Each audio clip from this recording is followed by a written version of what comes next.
દ્વારકાધીશ. જય દ્વારકાધીશ. કયું ગામ તમારું વાલા? ધારી. તમારું આખું નામ જણાવો. વિનુભાઈ દગજીવનભાઈ સોની. હવે વિનુભાઈ, તમે અમૃત પુષ્પ કોના માટે અને શું તકલીફ માટે લઈ ગયા? પુષ્પ મારા માટે જ હતું. મને આંતરડામાં કેન્સરની ગાંઠ હતી. બરાબર. હવે એના હિસાબ એક જ મિનિટ હું પૂછું, એમ જ આપણે નોર્મલ વાત કરીએ કે એના હિસાબે અહીંયા તમે અમૃત પુષ્પ લેવા આવ્યા, એ પહેલા તમને તકલીફો શું પડતી એના કારણે? દુખાવો થતો. દુખાવો કેવો થતો? જોરદાર થતો. એટલે પરિસ્થિતિ શું થતી હતી? ખાવા પીવાનું બંધ થઈ ગયું. બરાબર. પછી શરીરમાં ઉર્જા હતોડી વહી ગઈ હતી. આ કેટલા સમયથી પીડા ભોગવતા હતા ભાઈ? 1.5 વર્ષથી. 1.5 વર્ષથી. ત્યાર પછી તમે અમૃત પુષ્પની કેટલી અને સુગર તમારે કેટલું રહેતું? સુગર રહેતું 200 ની આસપાસ.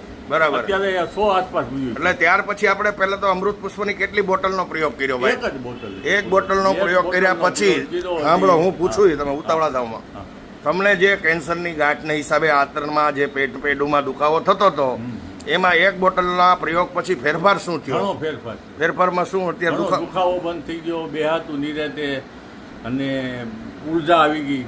બરાબર. હવે સુગરમાં કેમ થયું? સુગર હાવ ડાઉન. કેટલું અત્યારે? અત્યારે 100 આસપાસ. બરાબર. ગોળી બંધ કરી દીધી. એટલે 20 દિવસના પ્રયોગમાં તમારે સુગર એકદમ નોર્મલ નોર્મલ. બરાબર. એટલે ગોળી અત્યારે તમારે ધીમે ધીમે છોડવી પડી. છોડી દીધી. બરાબર. તો દ્વારકાધીશની કૃપા ઘણી થઈ છે. ઘણી કહેવાય. તમારો ફોન નંબર જણાવો. 87 581 21 667. જોરથી બોલો દાદા. 87 581 21 667. હવે અમૃત પુષ્પ કોઈ રોગની દવા નથી કેન્સરની દવા કે નથી ડાયાબિટીસની દવા. દેશી ઉકાળો છે. પણ જો પરેજી સાથે તમે આનું સેવન કરો તો પ્રોપર શરીરની સફાઈ કરવાનું કામ કરે છે. બાકી કેન્સરની દવાને ન કહી શકાય. પણ છતાં પણ કેન્સરના દર્દીઓ તમારી સામે બેઠા, અને તમે પોતે છો, બાજુમાં છે. બરાબર. આ ભાઈ બેઠા, એના મારા સાસુ કેન્સરના દર્દી છે.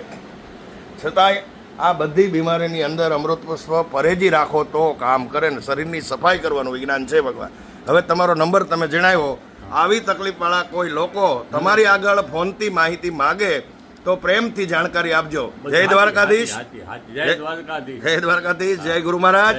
જય દાન મહારાજ. જય દાન મહારાજ. જય સિયારામ. જય સિયારામ વાલા.